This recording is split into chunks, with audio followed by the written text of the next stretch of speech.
Hello, everyone. I am Camille Miller, the founder of the Natural Life Business Partnership, a global network for soul-centered entrepreneurs. And we are doing another episode today of our Six-Figure Soul Summit, Doing Good and Making Money. I am with our next speaker, Danielle Marggraf. She is the owner of Sacred Solutions, a master healer, a somatic therapist, and a coach. And I'm having her today because I loved her backstory and where she came from. She had amazing energy too. You'll see.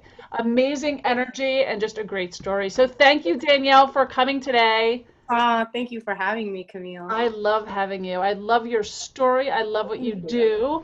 So let's start off with tell us a little bit about yourself. Let's start there, but I will also ask you about your background. So tell us what you do right now. Okay, so right now I do kind of a combination of coaching, energy medicine, somatic therapy, and I work most of my clients are coaches, women entrepreneurs. That is really the women who are most drawn to my work. Okay. And are they also like energy healers in a way too, just like you are? Some of them might be energy healers. Some of them are life coaches. Some of them own small businesses. Okay. And I have a lot of women who have some healing to do Okay. because of childhood events or impactful experiences that Gotcha. have affected them. Yep. I will say that 95% of my clients are empaths or highly sensitive people, right? Okay. So typically they are gifted in some way, Yep. and don't know how to bring that out into the world, but want to. They have a need, an urge, a desire to help people. Gotcha. Okay. Yeah. Great. Awesome. All right. So, as we were talking, we do pre-interviews before I do this, so I kind of know everyone's backstory, and I choose the best speakers to highlight their stories. And I loved Danielle's story, your backstory really, because you use the words you spiritually came out of the closet. I think those are the words that you use that I love I so did. much.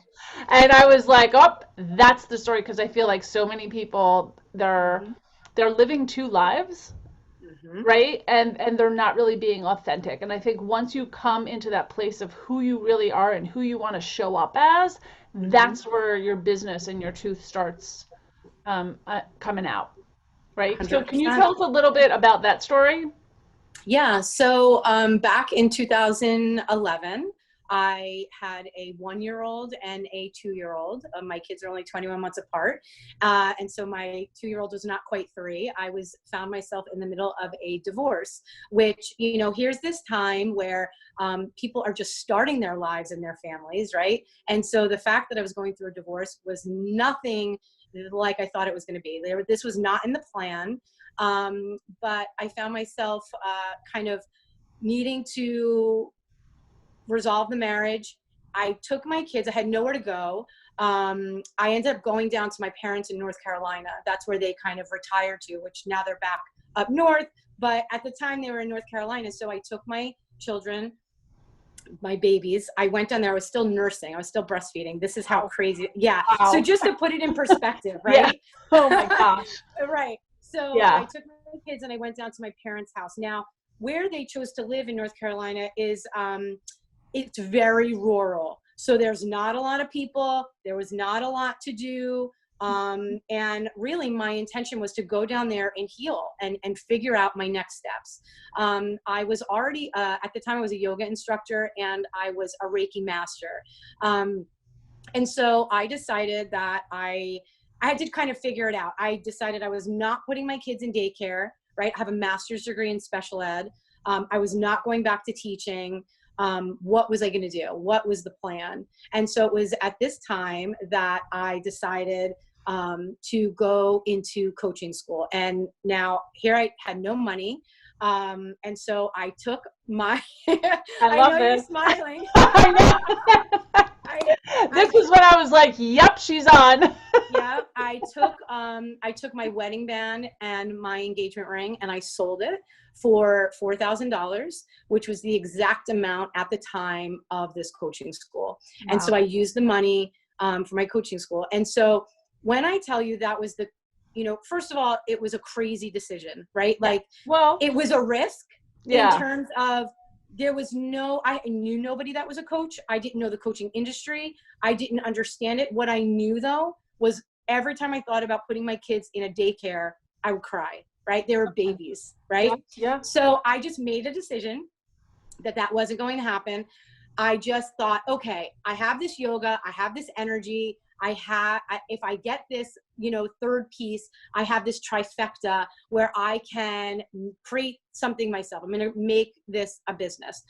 And so this was the first time, you're talking about spiritually coming out of the closet. Yeah. This was the first time when I got into the school. It was an online school. And so there was a lot of online connecting. And it was the first time that I realized there were people like me. Yeah. And so it is when I started coming out of the spiritual closet. My background is I'm a Catholic Italian, right? That's how I grew up, Catholic Italian. and so if you are Irish Italian or Irish Catholic or Italian Catholic, I think you kind of know, and probably tons of other, religions and ethnicities. But really, there was a way to be in the world. And I was really not being any of that, right? And so I really started coming out of this spiritual closet where I started aligning more of who I knew I was internally with what I was doing externally in my business, with my kids, my decisions I was making. Yeah. Unbelievable. So, I ask you about a game changer. So, you've talked about a lot of things. Sometimes I ask people to tell us about something, like a moment when they were just ready to quit. It's like one of those moments. But tell us about what happened to you 2 summers ago.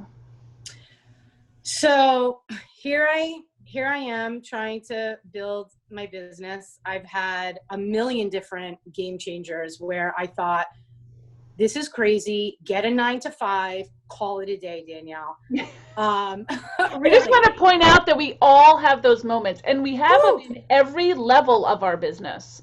Yes. It actually surprised me. New level. I hit that next level, and I still was like, what the hell am I doing? Like, there's days that you just want to throw in the towel and just say it'd be so easier just to go get a job, but that's not really true because you're trading time for money. But right. We all have those moments. Exactly. It's new level, new devil. And it really is this feeling of you think if you just get to this next place, you're going to be home free. No. And I think it's so great. And I tell people this all the time. There is no silver bullet. No. There is not one thing that you're going to say, as soon as I get there or do this or get that certification or launch this program, that everything's going to be so much better. Yeah. Because it's not. It opens another door, maybe, maybe not, right? Yeah. I mean, it's the journey, right? It's the journey. Part of the journey. Yeah. And I remember when I first kind of became aware of the journey, I remember asking my mentor, when is it over? Right? Like, when do I get there? And she's like, oh gosh, I have some news for you. It's never over. And that's the truth. It never is over, right? Yeah. It's over when you're dead. Like, I'm a perpetual learner. It sounds like you are too. Like, you just want the next thing, which is hard as an entrepreneur because it's like shiny object syndrome, whatever they call it, right? And you just want to do it. And I always tell people, don't go wide. Like, just focus on the step you're in. Be really good at what you do and kind of stay in your game. Now I learn, I read, I can open other doors in different ways, but it's hard to just kind of stay in your lane. 100%. Right, so go back to 2 summers ago. Okay, so so here I am kind of on my journey, right? And I found myself, so I live in Jersey Shore, right? New Jersey, which is a beautiful place to live.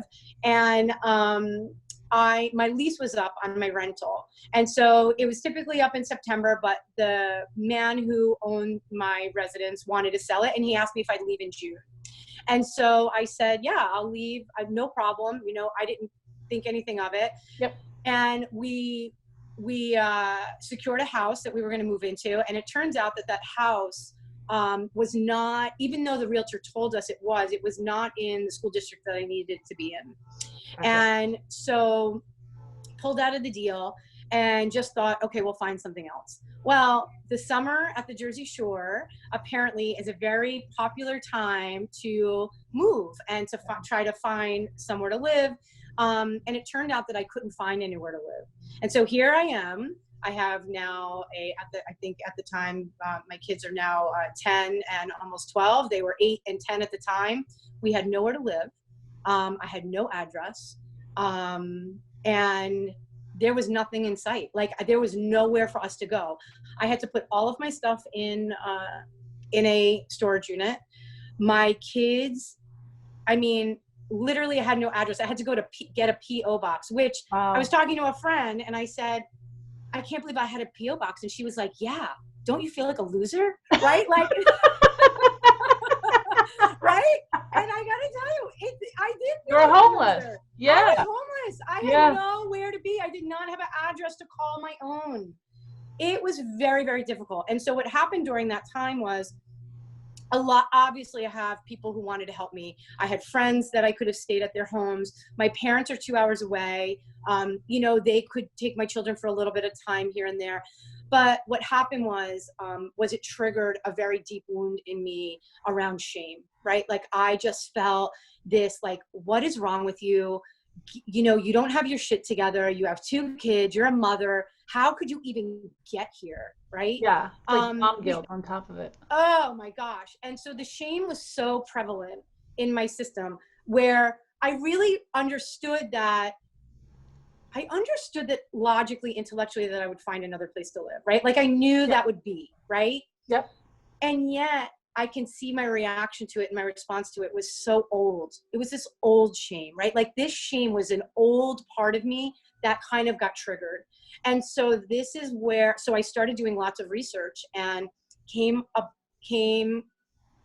found somatic therapy, found, all of this work around the nervous system and polyvagal theory and the vagus nerve. And it was so fascinating to me because, you know, I'm a child, I had a childhood trauma that, you know, I have done lots of therapy. I've done lots of energy work. I have done shamanic journeys. I have went on retreats. I have done sound therapy. Like, I've done it all, right?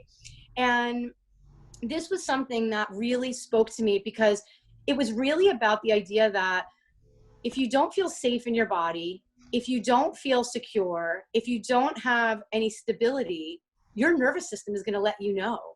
And so this was like, there were so many layers to this that that is when, you know, I went and put myself back to school to become a somatic therapist, because it was like, you know, like you said earlier, I'm a forever learner. I'll always be a student.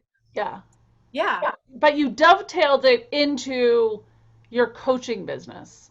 100%. And that's the part I like. So some people, I see them, you know, I do a little of this, I do a little of that. It's not just like, this is who I am.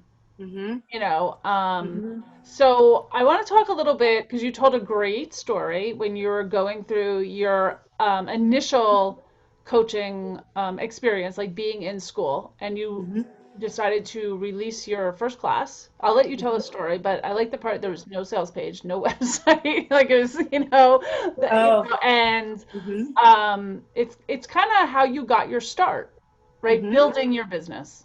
Do you want to tell that story?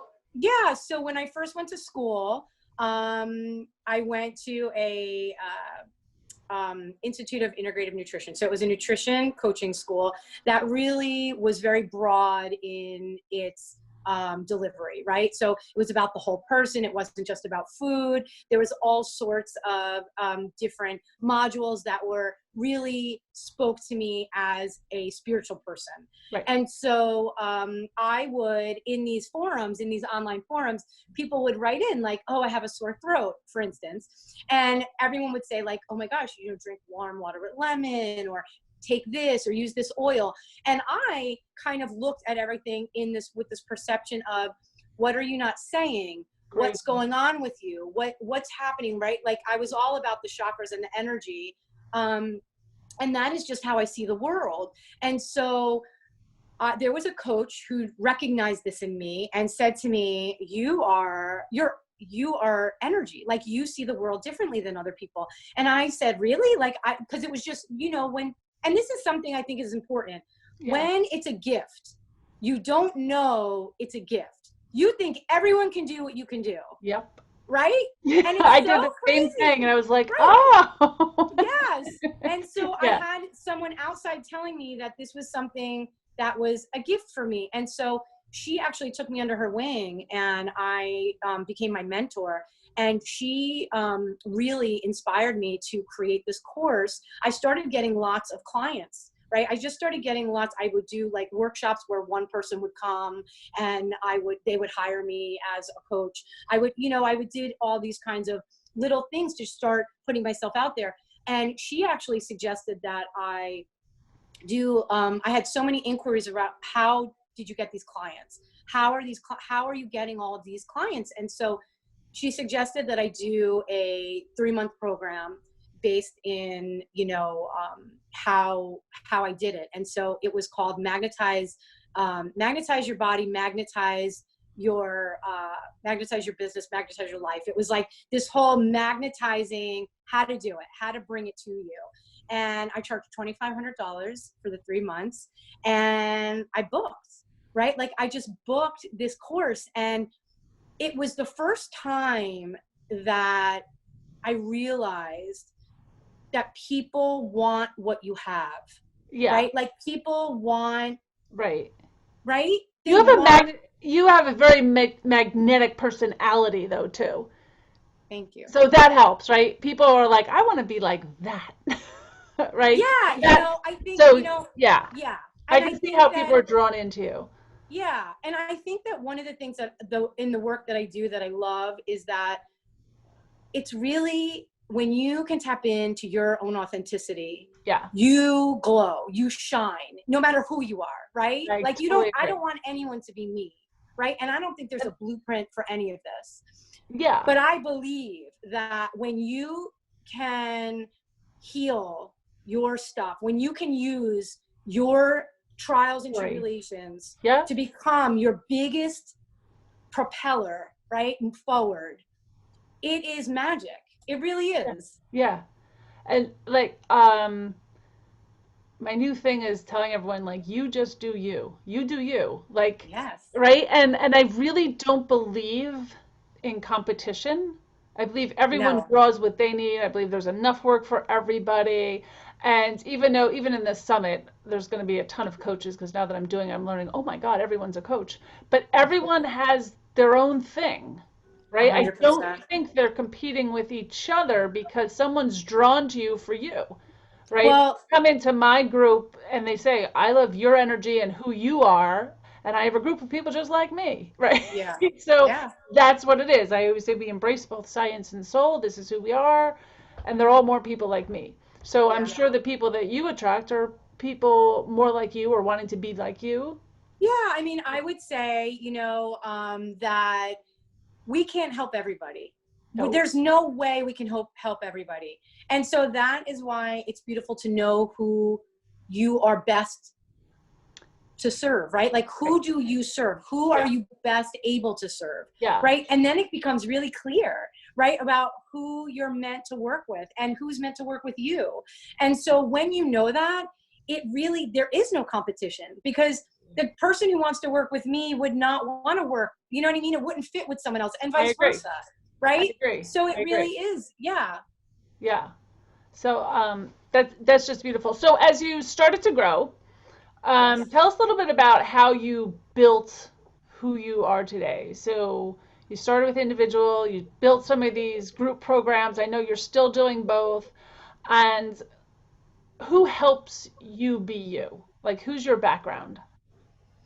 Like who do This- I love to I'm follow? well, I'm assuming, Or no, I meant more in your business. Like, do you have a VA, someone who oh, yes, helps yes, you yes. So through? Yeah. yes, So, okay, so yes. So behind every great person, there's usually a team.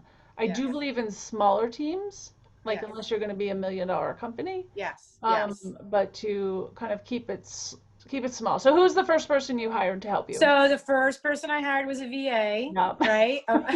There, Everyone.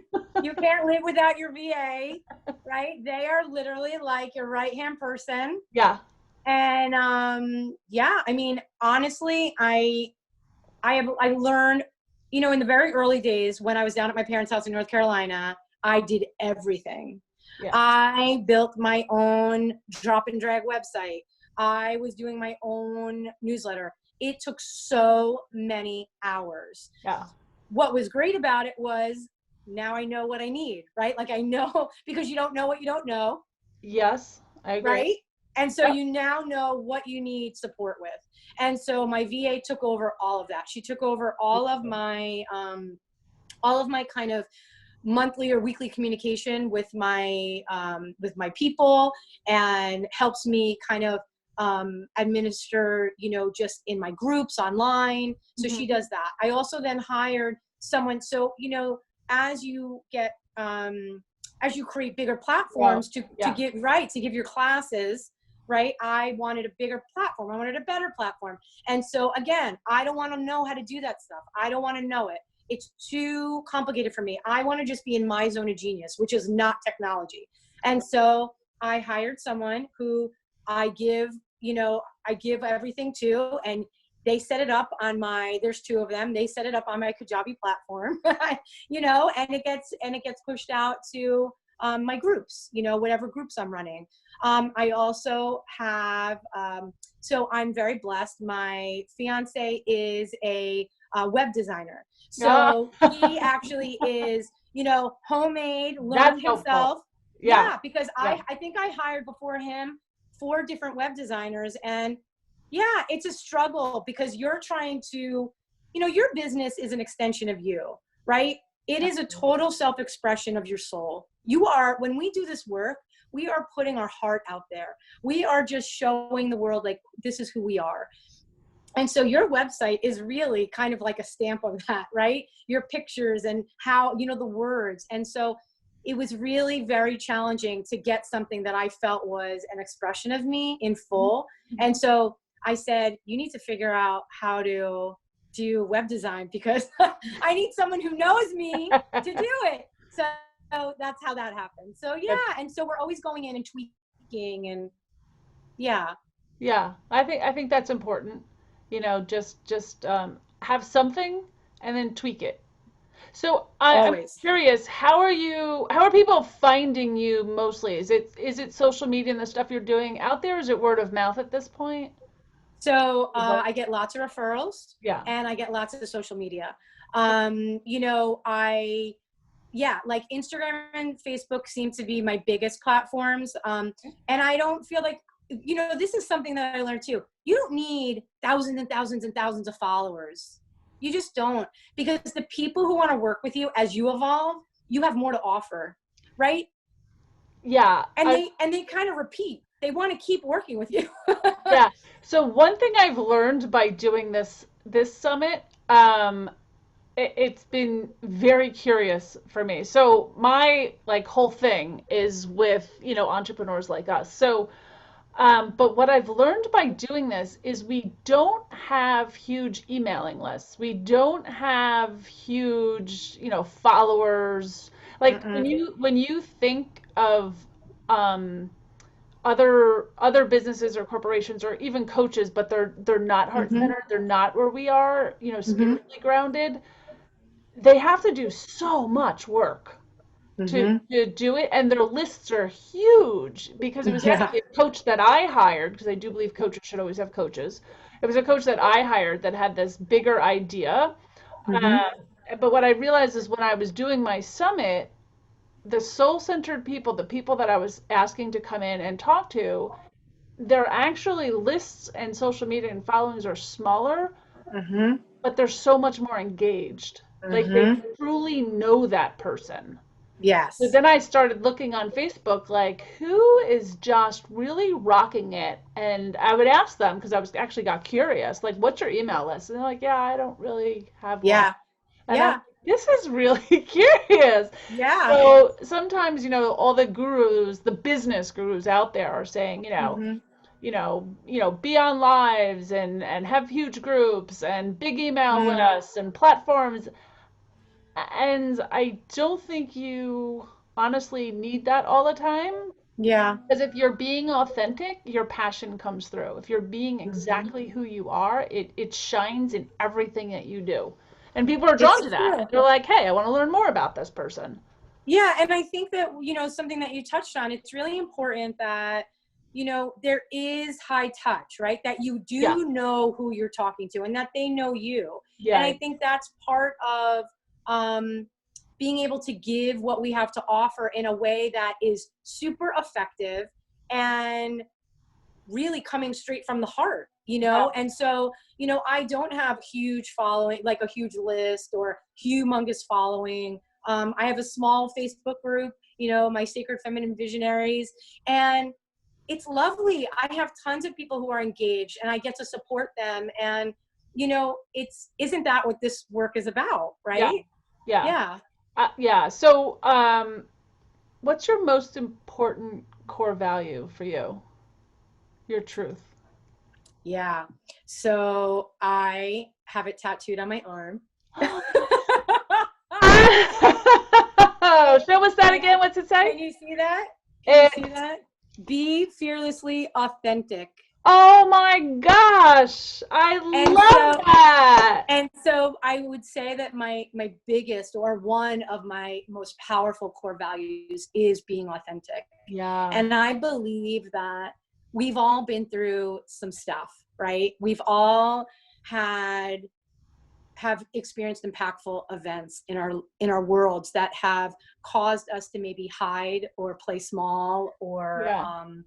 be scared, right? And so my my biggest thing is to really show up from your heart, share, and be you, right? Like really embody you.